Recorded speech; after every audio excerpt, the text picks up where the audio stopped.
할렐루야. 오늘은 2021년도 성령 강림주일로 지키는 주일입니다.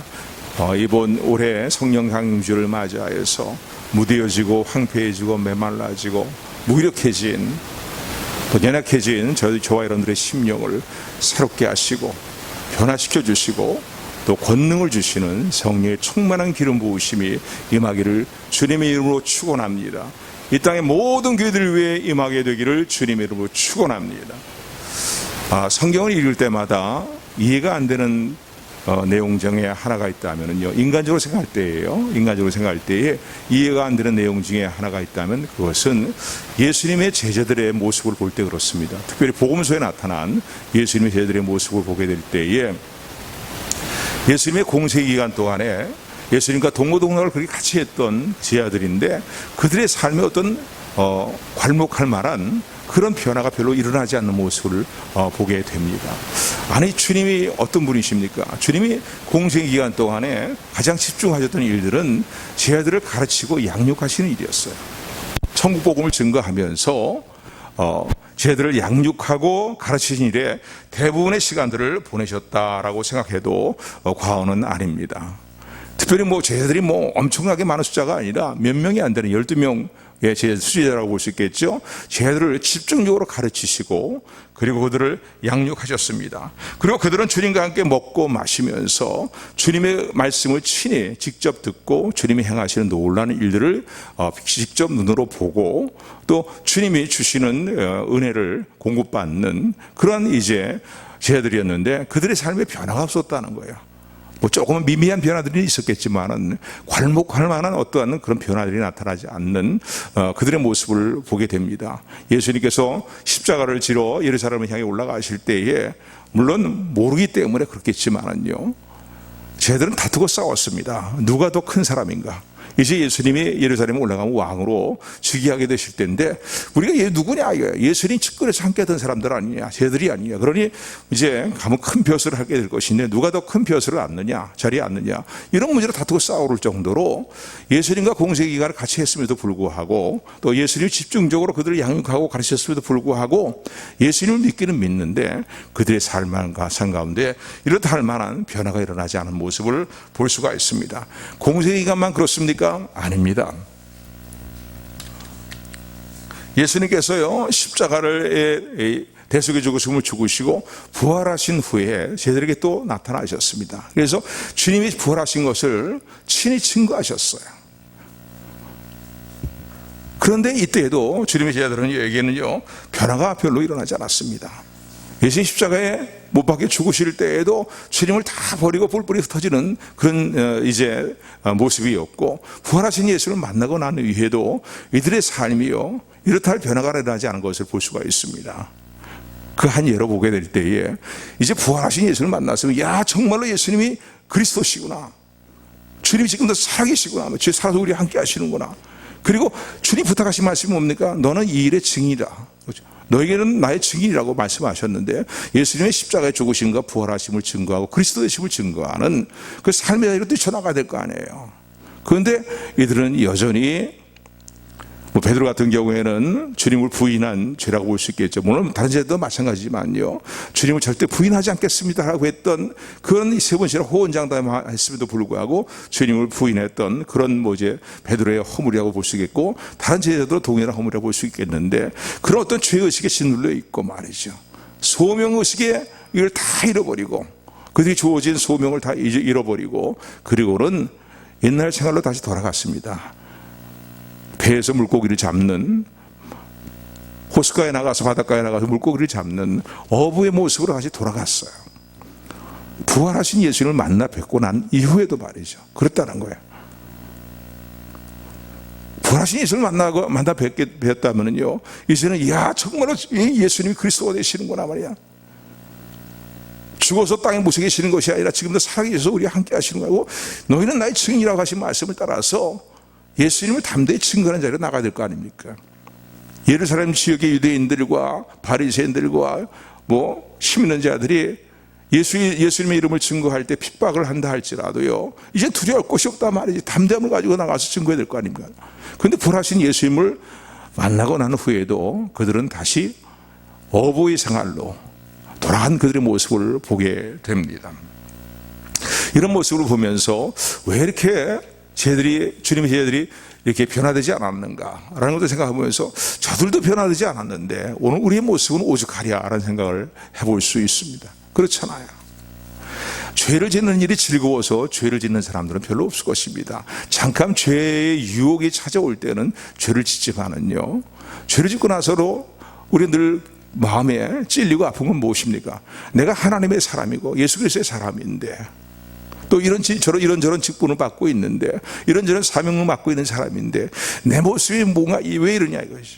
나는 정말 변화되지 않은 사람인가? 변화되지 않는 그런 존재인가 말이야. 변화될 수 없는 존재인가? 아니 우리 모든 인생이 마찬가지 아닙니까? 그런 생각이 잠길 수가 있어요. 붙들 수가 있어요. 왜 내 삶은 죄를 끊어버리지 못하고 있는가? 하나님의 사람으로서, 예수 그리스도의 사람으로서 죄를 끊어버려야 되는데 왜 나의 삶은 또한 주님을 증거하고 또 하나님 나라와 의를 구하는 삶에 있어서 능력 있는 삶을 살아야 되는데 왜 이렇게 무기력한 가운데, 침체된 가운데 주저앉아 있는가 말이죠. 그저 아니란 삶의 이 모습만을 답습하고 있는가? 이건 우리가 표현하지 않아도요, 우리 모두가 갖고 있는 우리의 허물과, 변화되지 않는 우리의 허물과 우리의 무기력함이다라고 말할 수 있습니다. 그 근본적인 원인은 뭐겠어요? 마음을 원인으로 돼 행할 능력이 우리가 없는 거예요. 실천할 능력이 우리가 없기 때문에 이런 이제 갈등에 빠지게 되는 것을 우리는 늘 체험하고 또 안타까워하는 것이 오늘 우리의 모습이다라고 말할 수 있습니다. 그런데 쟤들의 모습을 생각해 볼 때요, 쟤들도 우리가 동일한 모습이었죠. 그런데 그들이 계속 변화되지 않는 삶의 일들을 계속 답습하고 있었습니까? 아니면은 계속 무능한 그 삶의 일들을 답습하고 있었습니까?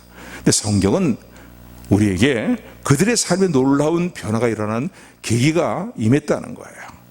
주님이 약속하신, 아버지께서 약속하시고 주님이 부활하셔서 승천하시고 난 이후에 보내주시고 약속하신 성령께서 그들에게 충만히 임하게 될 때에, 성령의 권능으로 세례를 받게 될 때에 그들의 삶에 놀라운 변화가 일어났다는 사실을 기억하시는 우리 모두가 되기를 주님의 이름으로 축원을 드립니다. 그들에게 오순절날 성령이 임하니까요, 너희는 예루살렘을 떠나지 말고 아버지께서 너에게 보내주기로 약속하신 성령이 너에게 임하시기를 기다리라고 했을 때에 그들에게 마침내 성령이 그들에게 임하셨고요, 그들이 성령이 임하시게 되었을 때 우리 사도행전을 통해서 보는 말씀은 무엇입니까? 보고 있는 내용들은 무엇입니까? 그들의 삶에 놀라운 변화가 일어나기 시작했다는 거예요. 그토록 변화되지 않고 예수님을 안 믿는 건 아니에요. 예수님을 믿고 예수님의 제자로서 자처하는 그런 사람들이었지만은 두려움 때문에 예수님을 부인하고 십자가에 예수님이 이 대속의 죽음을 죽으실 때 주님을 부인할 뿐만 아니라 말이죠, 그들의 삶의 변화가 일어나지 않았던 그 무기력함과 그들의 삶의 어떤 연약함과 두려움과 이런 모든 것들이 다 한순간에 사라져버리고 말았다는 거예요. 무엇이 임할 때? 하나님께서 약속하신 성령을 예수님께서 그들에게 부어주실 때에 그 놀라운 일이 일어났음을 사도행전은 우리에게 분명히 말하고 있습니다. 그래서 그들은요, 자신을 이기고 자신의 부패한 죄악을 이기고 연약함을 이기고, 그런가 하면 세상의 죄악을 이기고 미혹의 일들을 이기고 원수마귀의 모든 역사를 이기고 승리의 삶을 살아가는 자리로 나갈 뿐만 아니라 그들에게 주어진 예수님의 증인된 사명을 하나님의 주시는, 성령이 주시는 권능으로 감당하였음을 이제 사도행전은 우리가 보여주고 있음을 우리는 사도행전을 읽을 때마다 깨닫게 되고 도전을 받습니다. 그들에게 성령이 임하게 됐을 때 그들은요, 예수님이 이 땅에 계실 때 공생의 기간 동안 행하셨던 3대 사역을 행하는 주님을 따르는 제자로서의 능력 있는 삶을 살게 되었다는 사실을 우리는 사도행전을 통해서 보게 됩니다. 그런 사실들을 확인하게 됩니다. 가르치시고 전파하시고 복음을 전파하시고, 그런가 하면은 성령의 능력으로 치유하시는 역사를 이루신 그 주님의 역사가 제들의 삶에도 동일하게 주님께서 그런 말씀하셨잖아요. 나를 믿는 자는 내가 한 일보다 더 큰 일을 하리라라고 주님 말씀하셨잖아요. 그런 복을 저희들에게 주셨거든요. 오늘 우리 성도에 주시는 말씀입니다. 나를 믿고 따르는 자는 내가 행하는 일보다 더 큰 일을 해야 할 것이라고 말씀하셨는데, 정말 성령이 그들이 임하시게 되니까 말이죠. 주님이 이 땅에서 행하신 3대 사역을 따라서 지금도 성령의 충만한 권능의 기름 부으신 가운데에 이런 일들이 지구촌 도처에서 일어나고 있음을 기억하시는 우리 모두가 되기를 주님의 이름으로 축원합니다. 축원합니다. 오늘 본문으로 읽은 두 구절의 말씀, 누가복음 24장 49절 말씀과 사도행전 1장 4절에서 5절 말씀은요, 같은 내용의 말씀이라고 볼 수 있지요. 동일한 내용의 말씀입니다. 그 말씀의 내용을 보게 되면은요, 너희는 예루살렘을 떠나지 말고 아버지 하나님께서 너희에게 약속하신 권능이 너희에게 임할 때까지 기다리라는 거예요. 여기 머물러 있으라는 거예요. 그리고 마침내 권능이, 이 성령의 권능이 너희에게 임할 것이라는 말씀과, 또 사도행전 1장 4절 5절의 말씀 보면은 너희는 예루살렘을 떠나지 말고 나에게 들은 바 아버지 약속하신 것을 기다리라. 요한은 물로 세례를 베풀었으나 너희는 몇 날이 못돼서 성령으로 세례를 받으리라고 하신 말씀이 마침내 그들에게 임하였음을 기억하시는 우리 모두가 되기를 주님으로 축원을 드립니다. 그래서요, 누가복음 말씀과 사도행전 말씀은 하나로 이어지는 말씀이다라고 사실을 우리가 놓지 말고 기억을 해야 됩니다. 여러분, 누가복음의 저자는 누가죠? 저자는 뭐 하나님이 이제 감동을 주신 거지만은요, 하나님의 감동을 받아서 의사 누가가 기록을 했습니다. 그런데 여러분, 사도행전은 누가 기록했나요? 바로 누가가 동일하게 기록을 했습니다. 그렇기 때문에 사도행전의 내용, 이 누가복음의 내용은 사도행전으로 이어지는 내용이다라고 말할 수 있습니다. 그런데 복음서, 우리 잘 알고 있는 마태, 마가, 누가복음까지가 복음서 아닙니까? 요한복음까지가 이제 복음서라고 우리 표현을 하는데, 요한복음은 영적인 복음서지만은요, 어쨌든 간에 이 복음서에서 기록된 내용이 무엇입니까? 복음서에 기록된 내용을 보게 되면은 예수님의 탄생에 대한 내용과, 그리고 예수님께서 공생을 시작하시면서 하나님 나라와 의를 전파하시면서 가르치신 내용들과, 또 예수님의 십자가의 죽으심과 부활의 사건들, 그리고 부활하신 주님께서 승천하시면서 내가 아버지께로 가면은 아버지께서 너희에게 보내주기로 약속하신 성령님을 너희에게 보내줄 것이라고 하는 약속의 말씀까지가 이 복음서 누가복음에 기록이 되어 있습니다. 그러고 난 다음에 사도행전으로 넘어가서요, 이어지는 내용이 무엇입니까? 그래서 그 약속의 말씀을 붙들고 제자들이 마가 요한의 다락방에 모여서 간절히 하나님께 기도하고 간구했을 때, 약속하신 성령이 그들에게 임하기를 간절히 사모하고 기도했을 때에 마침내 그들의 성령이 임했다는 거예요. 아멘. 그들이 성령의 세례가 그들에게 임했다는 거예요. 그리고 그들은 권능을 받고, 성령의 세례를 받고 난 후에 권능을 받고, 그리고 나가서 복음을 증거하게 될 때 성령의 역사로 말미암아서 담대히 복음을 증거하게 되었는데, 모든 연약함과 두려움을 다 떨쳐버리고 담대히 복음을 증거하게 됐는데, 나가서 복음을 증거하게 될 때에 하루에 3,000명, 5,000명씩 말이죠, 회개하고 돌아오는, 그토록 완고했던 백성들이 마음의 문을 열고, 우리가 어찌하면 좋을꼬라고 하면서, 형제 우리가 어찌하면 좋을까 하면서 울부짖고 탄식하면서 간절히 사모하면서 말이죠, 예수님을 영접하는 놀라운 역사가 나타났음을 사도행전은 우리에게 증거하고 있습니다. 그래서 신약의 교회가 탄생하게 된 거예요. 신약의 교회가 생기게 되었고, 그리고 지금도 계속되는 역사는 뭡니까? 성령의 역사로 말미암아서 땅끝까지 복음이 전파되는 일들이 지금도 진행되고 있음을 믿으시기를 주님으로 축원을 드립니다. 그래서 사도행전으로만 끝나는 게 아니라 지금도 그 사도행전의 역사는 우리들의 삶 가운데 계속되고 있는 역사라는 사실을 기억하시는 우리 모두가 되기를 주님의 이름으로 축원을 드립니다. 사도행전의 28장 이후의 29장은요, 바로 오늘 저와 여러분들을 통해서 기록되고 있음을 기억하시는 우리 모두가 되기를 주님으로 축원을 드립니다. 이런 내용들이 누가복음에서 사도행전으로 이어지는 일련의 이런 내용들이 오늘 우리 주는 중요한 교훈은 무엇입니까? 오늘 참된 신앙은 우리의 신앙의 모습, 어떤 모습이 되어야 될 것인가에 대한 우리에게 도전을 주고 있습니다. 예수님의 십자가 죽으심과 그리스도의 심을 믿고 십자가의 죽으심과 부활하심을 믿는, 그래서 우리 영혼이 구원받은 자리, 거기만 머물러 있는 신앙이 돼서는 안 된다는 거죠. 사도행전에 그 나타난 역사 속으로 우리가 들어가야 된다는 거예요. 그런 역사가 오늘 저와 여러분의 삶 가운데 계속 일어나야 된다는 거예요. 그러니까 성령의 강한 역사가 일어나야 된다는 거예요. 그러니까 성령의 세례를 받는 말이죠. 그 역사가 오늘 저와 여러분들에게 일어나게 되기를 주님으로 축원을 드립니다. 그냥 나 예수님 믿고 예수님 십자가에 죽으심과 부활하심을 믿고 예수님 그리스도의 심을 믿었으니까 믿음으로 구원받는 것을 내가 믿으니까 하고 그 자리에만 머물러 있으면 안 된다는 거예요. 성령의 세례를 받는 말, 성령의 충만함과 권능의 세례를 받는 그런 자리로 나가는 삶을 살라고 오늘도 말씀하시는 주님의 음성을 듣는 우리 모두가 되기를 주님으로 축원을 드립니다. 그래야 내 삶에 변화가 일어나는 거예요. 그렇잖아요. 예수를 믿는다고 하는데도 얼마나 우리가 말이죠 변화되지 못한 삶을 살고 있습니까? 그래도 참 감사한 것은 하나님이 오래 기다려주시고 참아주시고 긍휼과 인애를 거두지 아니하시기 때문에 감사한 것이죠. 그런데 오늘도 이 성령 강주를 맞이해서요, 저 여러분들이 말씀하시는 주님의 음성을 들으시길 바랍니다. 성령의 권능을 받으라는 거예요.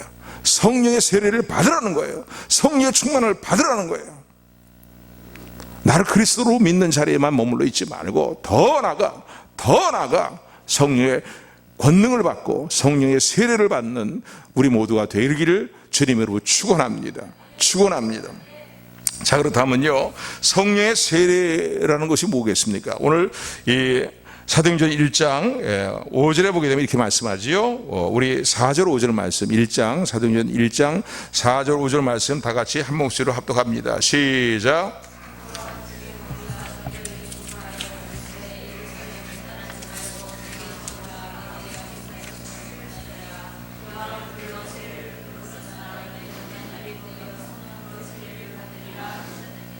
아멘. 보니까 요한은 물로 세례를 받았지만 물 세례만 받는 자리에 머물리지 말라는 거예요. 성령의 세례를 받는 자리로 나가라는 거예요. 아멘. 오늘 이 주님의 말씀을 마음에 새기면서 사모하며 이러한 주님의 말씀에 따라 우리의 삶이 세워지게 되기를 간절히 사모하며 도전받는 우리 모두가 되기를 주님의 이름으로 축원을 드립니다. 여러분, 성령의 세례 하면은 여러 가지 다양한 의견들이 있어요. 신학적으로 다양한 주장들이 있고 의견들이 있는데 한마디로 얘기한다면 내가 죽고 나의 옛사람을 죽고 예수님으로 충만해지는 것이 성령의 세례입니다. 예수님 믿긴 믿는데 우리의 삶이 예수님께 충만하지 못해요. 예수께서 보여주고 있는 것처럼 말이죠, 발목까지 물이 차오르는, 하나님의 성령에서 나오는 그 물이 발목까지 차오르고 무릎까지 차오르고 허리까지 차오르고 그 다음엔 더 나가서 더 깊은 강을 이루면서 헤엄치지 않고는 건널 수 없는 강의 모습을 에스겔이 환상 가운데 봅니다. 그러니까 우리 신앙이, 우리 성령의 충만한 정도가 발목까지 차오르고 무릎까지 차오르고 허리까지 차오르는 정도가 돼서는 안 된다는 거야. 헤엄치지 않고는 건널 수 없는 말이죠. 그러한 성령의 푹 찬 길은 충만함이 우리에게 임하게 되기를 소원하며 주님으로 축원합니다. 아멘. 내가 죽는 거예요. 나의 옛사람이 온전히 죽고, 예수님 믿는 이미 영접한 순간에 예수님과 함께 죽었죠. 그러니까 일반 세례, 우리가 세례하게 될 때에 우리가 늘 얘기하는 세례, 그 세례의 의미가 뭡니까? 골로새서 2장 12절의 말씀 보게 되면은 예수의 세례로 말미암아서 예수님과 함께 나의 옛사람이 죽는 거예요. 그리고 예수님을 죽은 자 가운데서 이렇게 세우신 하나님의 부활을 믿는 믿음으로 말미암아서 다시 일으켜 세움을 받는 것, 그것이 곧 세례다라고 골로새서 2장 12절에 보면 이렇게 말씀합니다. 너희가 세례로 그리스도와 함께 장사되고 장사치름받고 또 죽은 자들 가운데서 그를 일으키신 하나님의 역사를 믿음으로 말미암아 그 안에서 함께 일으켜 세우심을 받았느니라 라고 그렇게 말씀하고 계셔요. 골로새서 2장 12절의 말씀인데 그게 바로 세례의 진정한 의미예요. 근데 그건 이제 우리가 일반 받는 물세례의 모습이라고 볼 수 있겠죠. 그런데 그 물세례의 자리만 머물러 있는 게 아니라 이제는 성령의 세례를 받는 자리로 나가라는 거예요. 성령의 세례를 받으라는 거예요. 그건 하나님이 약속하신 거라는 거예요. 그런 어떤 말씀의 근거에 생각해 볼 때 성령의 세례는 어떤 모습이라고 생각되십니까? 나의 옛사람을 죽고 완전히 성령의 예수님으로 충만해지는 삶인 거예요. 아멘. 성령이 머리끝까지 완전히 성령의 그 기름 부으심에 머리까지 잠기는 삶의 모습, 이것이 성령의 세례다라고 볼 수 있어요. 그러니까 우리 연약함이 죽고 우리 허물됨이 다 이제 죽어버리고 말이죠. 우리 무기력함과 무능함이 다 사라져버리고 예수님을 충만해지니까요. 예수님의 모습을 닮아가고 예수님의 삶의 행위를 닮아갈 뿐만 아니라 우리에게 주어진 사명을 감당하는 일에 온 마음을 쏟는 삶의 변화와 또 무력한 자리에서 주님이 함께 하심으로 말미암아 성령의 권능으로 충만해지는 우리 모두가 되기를 주님의 이름으로 축원을 드립니다. 그래서 우리 신앙은 어떻게 해요? 물세례 자리에만 머물러 있으면 안 된다는 거예요. 성령의 세례의 자리로 나가는 주님의 하나님이 약속하신 말씀입니다. 이런 사모하는 마음들이 우리의 삶 가운데 왕성 불같이 일어나게 되기를 주님의 이름으로 축원을 드립니다. 여러분이 질문 하나 던집니다. 아까 이미 말씀드렸지만은요, 주님의 이러한 누가복음 24장 49절의 말씀이라든가 사도행전 1장 4절 5절의 그 약속의 말씀을 듣고 저희들이 계속 변화되지 못한 모습 가운데 머물러 있었습니까? 아니거든요. 이들이 취한 행동은 무엇입니까? 이들은 약속의 말씀을 붙들고 기도했다는 거예요. 사모하고 기다리며 기도했다는 거예요. 한번 따라하시기 바랍니다. 사모하고 기다리며 기도했다. 오늘 말씀의 핵심적인 내용이라고 볼 수 있어요. 그런데 이런 이 저희들의 기대에 대해서 주님 어떻게 하셨습니까? 외면하셨습니까? 여러분 외면하셨어요? 아니에요. 성경이 보여주는 건 뭐예요? 사도행전 2장 1절부터 4절의 말씀 보니까 오순절날 마가 요한의 다락방에 모여서 이런 주님의 약속의 말씀을 사모하며 기다리며 붙들고 함께 합심하여서 소리 높여 기도하고 간구하게 될 때에 놀라운 성령의 충만한 세례가 그들에게 임하였음을 기억하는 우리 모두가 되기를 주님의 이름으로 축원을 드립니다. 아멘. 우리 사도행전 2장 말씀 다시 한번 봅니다. 사도행전 2장 1절에서 4절까지 말씀이에요. 우리 잘 알고 있는 내용의 말씀이지만은요, 우리 같이 우리 교독합니다. 사도행전 2장 1절에서 4절까지. 오순절날이 이미 이름에 저희가 다 한 곳에 모였더니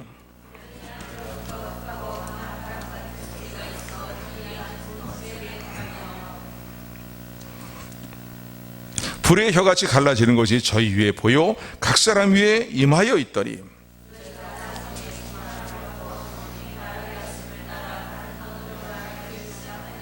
아멘. 그러니까요, 너희는 예루살렘을 떠나지 말아라.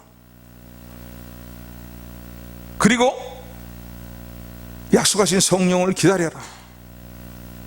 그러면은 성령이 너희가 성령의 세례를 받으리라고 말씀하신 1장에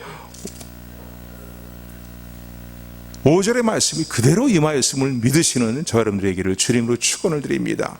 그런데 이때 일어났던 현상은 어떤 현상입니까? 그들이 함께 모여서 간절히 약속하신 성령이 그들에게 부어주시기를, 주여 우리의 삶이 변화되기를 원합니다. 우리가 주님을 믿지만은 우리의 삶이 변화되지 못한 모습이 너무나 많고 너무나 연약하고 너무 두려움과 연약한 모습에 사로잡혀 있습니다만, 담대히 주님의 이름을 증거할 수 있는 신령한 용기와 하나님 주시는 담대함을 우리에게 부어주옵소서. 내 삶이 예수 그리스도를 믿는 사람답게 변화되는 삶의 변화가 일어나게 하옵소서. 하나님 보시 합당하지 못한 삶의 일들을 죄악된 일들을 끊어버리고 돌이킬 수 있는 변화가 내 삶 가운데 일어나게 하시고, 또 무기력한 우리의 삶 가운데 성령의 권능으로 복음을 증거할 수 있는 성령의 권능을 우리에게 부어주소서라고 그들이 한 목소리로 같이 간절히 기도했을 때 나타난 현상이 뭡니까? 그들이 모여서 기도하는 그 방 안에 호련히 하늘로부터 급하고 강한 바람 소리가 임했다는 거예요. 그래서 그 방 안에 급하고 강한 소리가 훅 임하면서 말이죠. 여러분, 우리 급한 바람, 태풍 같은 거 불어올 때 말이죠, 그런 바람이라고 볼 수 있겠죠. 급하게 부는 바람들 말이요. 이런 체험을 한 분들도 있다는 얘기를 제가 듣습니다. 이런 체험이 실제로 어떤 때는 일어나요. 하나님이 느낄 수 있도록 말이죠. 물론 다 모든 사람이 일어나는 거 아니고 하나님은 다양한 역사로 은혜를 주시니까요. 급하고 강한 바람 소리가 임했다는 거예요. 그런데 그 방 안에 가득하고 목 있는 사람 다 들을 수 있도록 말이죠. 급하고 강한 바람 소리가 그냥 그들이 모여서 기도하는 그 방 안에 그냥 모인 장소에 가득히 임할 뿐만 아니라 불의 혀같이 갈라지는 것들이 각 사람의 위에 임하는 모습이 보였다는 거예요. 듣고 보았다는 거예요. 아멘. 어떤 현상을? 성령이 그들에게 임하는 현상을, 성령의 세례가 그들에게 임하는 현상을 듣고 보았다라고 이 사도행전 2장 1절부터 4절은 우리에게 말씀합니다. 그래서 어떻게 저들이 권능이, 이 주님 말씀하시도록 성령의 세례가 그들에게 임하게 되니까 권능이 그들에게 임하게 되었고, 그리고 성령께서 말씀하게 하심을 따라서 성령의 충만을 받은 가운데에 방언을 말하기 시작했는데, 그 방언의 몸이 결국은 하나님의 아주 큰 일, 예수 그리스도로 말미암아 이루어진 놀라운 예수님의 십자가의 죽으심과 부활하심으로 말미암아 이루어지는 구원의 사건들을 말하게 되었다는 거예요. 아멘, 아멘. 여러분, 주님께서 사도행전 24장 49절 말씀과 사도행전 1장 이제 1절에서 5절까지 말씀을 통해서 동일한 내용의 구절의 말씀을 하셨죠. 그런 내용의 말씀을 하셨는데, 예루살렘을 떠나지 말라는 말씀의 의미는 뭡니까? 왜 예루살렘을 떠나지 말라고 말씀하십니까?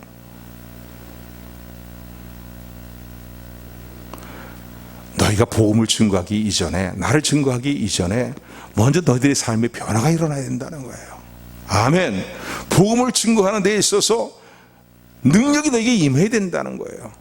여러분, 우리가 크고 작은 모든 복음을 전하는 일뿐만 아니라 크고 작은 모든 일들을 우리가 수행하고 하나님의 일들을 수행하게 될 때에 성령의 충만함은 절대적이라는 사실을 기억하시는 우리 모두가 되기를 주님의 이름으로 축원을 드립니다. 그래서 예루살렘을 떠나지 말아라, 또 성령의 세례를 받으라는 말씀의 의미는 뭐예요?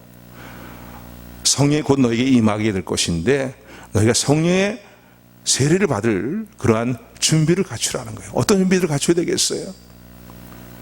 하나님의 뜻에 순복하고자 하는 마음의 준비를 갖추는 우리 모두가 되기를 주님으로 축원을 드립니다. 그런가 하면 성령의 세례를 성령이 너에게 임할 것인데 약속하신 그 약속하신 성령 기다리라는 의미는 무엇입니까? 성령이 임해야 하나님의 일을 제대로 할 수 있다는 거예요. 아멘. 꼭 목회자만 하나님 일을 합니까? 오늘 저 여러분의 삶에도요, 이 성령의 충만함으로 맡겨진 사명을 감당하고 또 하나님 나라의 일들을 위해서 귀한 신앙의 삶의 열매를 맺는 그런 일들이 성령으로 말미암아 이루어지는 은혜가 임하게 되기를 주님의 이름으로 축원합니다. 축원합니다. 어떤 분들은 그렇게 얘기해요. 하나님 말씀만 뭐 잘 믿으면 되지라고 하는데, 아니에요. 또 어떤 분들은 성령의 역사만 계속 추구하고만 따라가는 사람들이 있어요. 그러나 말씀과 성령은 함께 역사하신다는 사실을 기억하시기를 주님으로 축원을 드립니다. 그래서 하나님의 말씀이 말씀된 삶을 우리가 살아가기 위해서는요, 성령의 충만함을 받아야 되고 성령의 세례를 받아야 된다는 거예요. 아멘, 아멘. 특별히 오늘 이 아침에요, 이 성령의 세례를 약속하신 성령의 충만함과 권능으로 우리에게 권능으로 임하시는 성령을 우리에게 보수에다 약속하신 주님의 약속의 말씀을 정말로 사모하고, 그 약속의 말씀을 이미 하셨잖아요. 그 일들이 이루어지기를 사모하고 기다리며 기도하는 우리 모두가 되기를 주님의 이름으로 축원합니다. 축원합니다. 이건 너무나 중요한 문제인 거예요. 성경에서 성경을 보게 되면요, 중요한 약속들이 있죠. 32,500가지의 약속이 성경에 기록되어 있다고 얘기를 합니다. 그런데 그 많은 약속 가운데 정말 중요한 약속들을 몇 가지 든다면요, 그 중요한 약속이 뭐겠어요? 예수님이 이 땅에 초림하시는 거예요. 그리고 예수님이 십자가에 죽으시고 대속의 일들을 이루시고 부활 승천하셔서 다시 재림하신다는 약속이에요. 그와 더불어서 중요한 약속도 하나를 든다면요, 그건 뭡니까? 성령의 세례를 우리에게 베푸시겠다는 겁니다. 아멘. 이 중요한 약속을 외면하며 살아가면 되겠습니까? 여기에 대해서 무관심하게 살아가서는 안 된다는 거예요. 오늘 이 아침에 정말로 성령의 충만한 권능과 세례가 우리에게 임하기를 사모하는 마음이 간절해지는 우리 모두가 되기를 주여, 이런 마음을 우리에게 부어 주옵소서. 사모하는 마음을 부어 주시옵소서. 사모하는 심령이 되게 하여 주시옵소서. 주님의 성령의 충만함을 목말로 사모하는 가난한 심령이 되게 하옵소서. 나 예수를 믿었으니까 이제 됐지 뭐, 그 자리에 머무르지 말라는 거예요. 오늘 하시는 말씀, 오늘 메시지 핵심이 여기 있는 거예요. 여러분, 너희가 물론 세례를 받았지만은 몇 날이 못되어 성령의 세례를 받으라고 하신 주님의 하나님의 약속의 말씀을 붙들고 성령이 너희에 충만하게 권능이 임하고 세례가 임하고 내 자신을 부인하고 주님으로 충만해지는, 예수로 충만해지는 말이죠. 그래서 사명을 감당하고 하나님께 빠진 내 삶의 열매를 맺고 내 삶의 주님의 모습을 닮아가는 그 일들을 이루라고 말씀하시는 주님의 말씀을 붙드는 우리 모두가 되기를 주님의 이름으로 축원합니다. 축원합니다. 이 오순절 성령 강림 사건 이후에 주님의 제자들이 변화됐을 뿐만 아니에요. 기독교의 역사를 보게 되면요, 놀란 이 성령의 역사들이 임했어요. 하시는 이제 놀라운 이 열매들이 맺혀지게 되는 것을 우리는 기독교 역사를 통해서 볼 수가 있습니다. 대표적인 예를 든다면요, D.L. 무디죠. D.L. 무디를 통해서 미국의 부흥사였던 D.L. 무디를 통해서 놀라운 부흥의 역사가 일어나게 됩니다. 그리고 미국의 또 찰스 피리를 통해서요, 1차, 2차 미국의 대각성 운동이 일어나게 되고요, 놀라운 이 전도의 열매들이 맺히게 될 뿐만 아니라 부흥이 일어나게 됩니다. 그리고 이러한 부흥의 역사들은, 성령의 강력한 역사들은요, 이 영국의 웨일즈 지방에 임하게 됩니다. 1903년도에 임하게 돼서요, 그 놀라운 부흥의 역사가 막 일어납니다. 그리고 이런 부흥의 역사들이 성령의 강력한 이 권능의 부르심과 성령의 세례의 역사들이 말이죠, 더 나아가서는 인도 카시아 지방에 일어나게 됩니다. 하나님 수많은 많은 간증들이 있죠. 인터넷 쳐보면 다 나옵니다. 어떤 간증들이 그 당시에 어떤 사건들이 일어났는가를 시간 관계상 다 말씀을 못 드리지만요. 그런데 이런 영향을 받았고서요, 우리나라에도요, 1907년도에 장대현교를 중심으로 해서 영적인 대각성의 운동과 놀라운 부흥의 역사가 일어났음을 믿으시기를 주님으로 축원을 드립니다. 그래서 지금도 우리가 성령 강림마다 우리나라에 일어나는 이 성령의 역사가 다시 한번 이 땅에 재현되고 이 땅에 다시 일어나기를 간절히 사모하는 마음을 가져야 되는 거예요. 1903년도에 원산 지역을 중심으로 해서 이 우리나라의 이 성령의 대부흥의 역사가 시발점이 되어서 일어나기 시작했습니다. 그래서 주도했던 그 선교사님은 하디 선교사님이에요. 그런데 이 하디 선교사님이요, 백인 우월주의 사상을 가지고 여전히 우리나라 그 당시 상을 볼 때 얼마나 말이죠, 못 사는 나라였고 얼마나 못 배운 사람들이었고 얼마나 피치하는 모습의 사람들이었습니까? 그래서 와서 선교하면서도 백인 우월주의 사상을 버리지 못했다는 거예요. 그러니까 아무리 자기 나름대로 열심히 복음을 증거하고 가르쳐도 성도들이 변화가 안 일어나는 거예요. 그래 곰곰이 생각하다가 깨닫게 된 것은 뭐냐면 자기 허물을 깨닫게 되었어요. 그러고서요, 그런 허물을 깨닫고서는요, 이제 말씀을 증거하는 가운데 회개하면서 고백을 하게 됩니다. 이 한국 지역에 부흥이 일어나지 않는 것은 저의 잘못 때문입니다. 나 때문입니다.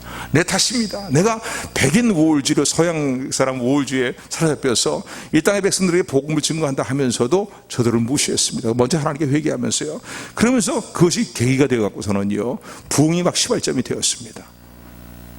그러면서 계속 이제 사경회와 그리고 기도회가 계속 이제 일어나면서 말이죠, 1906년도죠. 7년도 전에, 한 해 전에 이제 선교사님들이 서울 지방과 그리고 평양 지방에서 말이죠, 사경회와 기도회를 인도하면서요, 선교사들이 그렇게 외칩니다. 여러분, 지금 세계 도처에서 강력한 성령의 임재와 역사들이 일어나고 있습니다. 이제 인도 캐시아 지방이라든가 말이죠, 웨일즈 지방이라든가 말이죠, 이런 것들을 쭉 언급을 하면서 말이죠, 지금 세계 도처에 일어나고 있다는 거예요. 그러면서 그 모여있는 그 성도들에게 그렇게 이제 외칩니다. 누가 조선에서 성령의 충만을 받기를 원하십니까? 원하는 사람은 그 자리에서 손을 들고 그리고 그 자리에서 일어나십시오. 그러고 하니까 그때 벌떡 일어나는 사람이 있었는데 누구냐면은 그 당시 신학생이고 장로였던, 교회 장로였던 길선주 장로님이에요. 나중에 목사님 되셨지만 초대교회, 우리 한국 초대교회 7 목사 중에 한 분이지만은요, 길순 장로님인 거예요. 손을 번쩍 들고 제가 그 성령의 충만을 받기를 원합니다. 지금도 지구촌 구석구석에 도주세를 하고 있는 그 성령의 강력한 역사가 나에게 임하기를 원합니다. 나에게도 임하기를 원합니다. 그렇게 행했다는 거예요. 그리고 그 다음에 1907년도에 아까도 말씀드린 것처럼 평양 장대현 교회를 중심으로 해서 사경회가 열리고 부흥회가 일었어요. 사경회죠. 사경회가 열렸는데, 그런데 너무나 냉랭한 가운데 있었어요. 계속 이 집회 일정의 시간들이, 날들이 다 지나갔는데 마지막 날이 다 돼가고 있는데 말이죠, 너무나 냉랭한 가운데 있는데 이때에 길수주 장로가 일어나서는요, 이번 집회에 성령님의 강력한 역사를 사모하면서 우리가 함께 모여 있는데 이렇게 냉랭해질 수가 없고 이렇게 냉랭할 수밖에 없는 이유는 무엇이냐면 저의 허물 때문이라고 공개적으로 자신의 죄악을 하나님 앞에 고백했다는 거예요. 사람들 앞에서. 그래서 뭐 여러 가지 이제 죄를 고백했는데 그 중에 하나가 뭐냐면요, 저는 교회 장로가 돼갖고서 마땅히 사탄과 마귀와 맞서와 싸워야 되는데 오히려 하나님을 대적하며 싸우는 잘못을 저질렀습니다. 내가 교회 장로로서 말이죠, 형제 장로님들을 미워야 할 뿐만 아니라 마땅히 주의 종으로서 방위량 목사님, 선교사님이에요. 목사님을 잘 섬겨야 됨에도 불구하고 오히려 목사님은 미워하고 목사님의 허물을 들춰내고 들지 못해서 연연하는 그런 잘못을 범했습니다. 나를 용서해 주십시오라고 그렇게 회개하면서 공개적으로 자신의 죄를 고백하게 되었고, 그리고 회개하게 됐을 때 그게 감동이 일어나면서 말이죠, 성령의 강력한 기름 부으심이 그 집회에 임한 거예요. 그래 그날 이후로 평양 창대교회를 중심으로 해서 이 대한민국에서는요, 우리나라에서는 정말 괄목할 만한 대붕의 역사가 일어났잖아요. 뭐 우상을 섬기던 사람들 말이죠, 미신을 섬기고 무당집에 다니던 사람들, 점쟁이집에 다니던 사람들, 뭐 불교를 믿는 다 많은 수많은 사람들이 말이죠, 회개하고 막 돌아오기 시작하는 거예요. 기생집을 출입하던 사람들이요, 공개적으로 회개하면서 말이죠, 돌이키는 역사를 일어나게 되었고요. 또 돈을 훔쳐간 도둑들이 말이죠, 도둑질 했던 사람들이 자신의 죄를 고백하면서 돈을 도로 갚아주고 말이죠, 돌이키는 역사를, 뭐 간증은 수없이 많아요.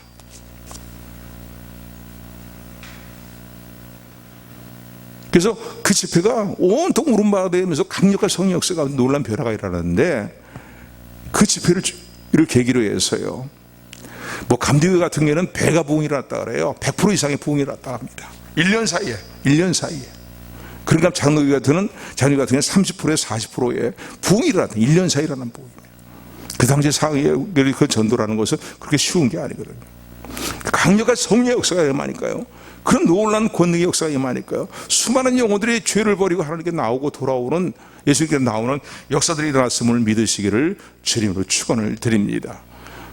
여러분, 오늘 2021년도 성령 강림주를 다시 맞이합니다. 매년 맞이하는 성령 강림주지만 저도 저에게 말씀을 준비하면서 저에게 다시 반문하고 저에게 물었어요. 너의 신앙은 누가 구원에만 머물르는 신앙이 아니냐? 주님은 너를 향하여서 사도행전의 그 신앙으로 나가라고 말씀하신다 라는 그런 마음에 뭔가 좀 찔림이 있고요, 또 사모함이 일어났습니다. 그러나 이런 사모함, 미미함이 아니라 강력한 사모함이 일어나기를 소원합니다. 아멘. 여러분도 마찬가지인 거예요. 물 세례 자리에만 머물러 있지 말고 성령 세례로 나가라 말이야. 자리로 나오라 부르시는 주님의 음성을 듣는 우리 모두가 되기를 원하며, 2021년도 이 성령 강림주를 통하여서 성령의 세례가 우리에게 임하고 성령의 충만한 권능이 임하고 성령의 충만함이 임하는, 그래서 내가 변화되고 내